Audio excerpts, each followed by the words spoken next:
আজকে ছিল বৃহস্পতিবার, প্রথমত দ্বিতীয়ত ছিল আষাঢ়ী পূর্ণিমা। তারপর বৃহস্পতিবার উপলক্ষে মা লক্ষ্মীর ঘট পাতলানো, আজকে আবার সত্যনারায়ণের পুজো, সব কিছু সারতে সারতে আজকে প্রায় 1টা বেজে গেল। 1টা বাজার পরে ভাবছি কি রান্না করব, যেহেতু পূর্ণিমার নিরামিষ। তো মা মেয়েতে বসে পড়লাম অল্প সবজি নিয়ে। তো ফ্রিজ থেকে অল্প লাউ, আলু, করলা এইসব বের করে নিলাম। তো আমি এদিকে তরকারি কাটতে কাটতে মেয়েকে একটা শসা কেটে দিলাম, সেটা সে বসে বসে আস্তে আস্তে খাচ্ছে। তো আমি তরকারিটা কেটে নিলাম।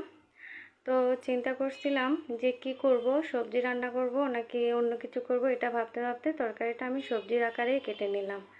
কেটে নিয়ে করলা আর আলু ভেজে নেওয়ার জন্য করলা আর আলু কেটে নিয়েছি, ভাজি করব। তো এটা করে তারপর সবজির জন্য সব কিছু রেডি করে নিয়ে তারপরে রান্নার দিকে এগোলাম। তো রাইস কুকারে আমি ভাতটা বসিয়ে দিয়েছি, ভাতটা হতে হতে এদিকে সবজিটাও কাটা হয়ে যাবে। এগুলো করে নিয়ে আমি এতে উঠে পড়লাম। তরকারি কাটা শেষ, ধুয়ে পরিষ্কার করে নিয়েছি। তো ভাবছিলাম সবজিতে অল্প সয়াবিন দেব, তাই সয়াবিনটাও ভিজিয়ে রেখেছিলাম।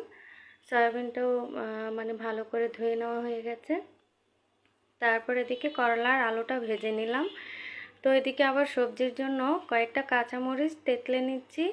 সয়াবিনটাও ভালো করে ভেজে নিলাম, সবজিটাও ভেজে নিলাম।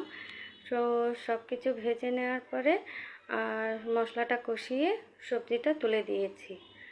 তারপর আস্তে আস্তে সবজিটা হয়ে আসার প্রায় অর্ধেকে আমি কাঁচা লঙ্কাটাও দিয়ে দিয়েছিলাম। আর এখন আমি সয়াবিনটা দিয়ে দিলাম, তাতে একটু দুধ মিশিয়ে দিলাম। নিরামিষ সবজিতে এরকম মানে দুধ দিলে খুব ভালো হয় খেতে।